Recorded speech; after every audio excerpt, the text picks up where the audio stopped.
இப்போ வந்து நம்ம சிக்கன் குழம்பு எப்படி வைக்க பார்க்க போகிறோம். தேவையானவை: எண்ணெய், கடுகு, சீரகம், சோம்பு, இஞ்சி, வெள்ளைப்பூண்டு, சின்ன வெங்காயம், தக்காளி, பெரிய வெங்காயம், தேங்காய், பட்டை, கிராம்பு, அன்னாசிப்பூ, கருவேப்பிலை, கொத்தமல்லி, உப்பு, தண்ணீர்.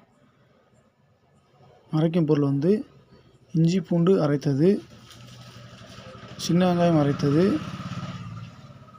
தேங்காய் அரைத்தது. நறுக்கும் பொருள் வந்து தக்காளி நறுக்கியது, பெரிய வெங்காயம் நறுக்கியது. ஒரு வடைச்சட்டியில் தேவையான அளவு எண்ணெய் ஊற்றவும். அதில் கடுகு கொஞ்சம், சீரகம், சோம்பு கொஞ்சம், பட்டை, கிராம்பு, அன்னாசிப்பூ கொஞ்சம் போடவும். நறுக்கிய பெரிய வெங்காயம், நறுக்கிய தக்காளி ஆகியவற்றை போடவும். பொன்னிறம் வரும் வரை வதக்கவும். அதில் இஞ்சி பூண்டு அரைத்தது மற்றும் சின்ன வெங்காயம் அரைத்தது போட்டு வதக்கவும். காரத்திற்கு தேவையான அளவு மசால் சேர்த்து கொள்ளவும். அதில் கோழிக்கறியை போட்டு நன்கு வதக்கவும். அதில் தேவையான அளவு தண்ணீர் சேர்க்கவும். தேவையான அளவு உப்பு சேர்க்கவும். நன்கு கொதிக்க விடவும்.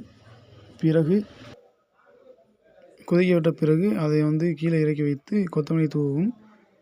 நம்ம ஆவலுடன் எதிர்பார்த்த சிக்கன் குழம்பு ரெடியாகிவிட்டது. சிக்கன் குழம்பு எப்படி வைப்பது என்று ஒரு நிமிடத்தில் என்னால் முடிந்தவரை கூறிவிட்டேன். அனைவருக்கும் நன்றி.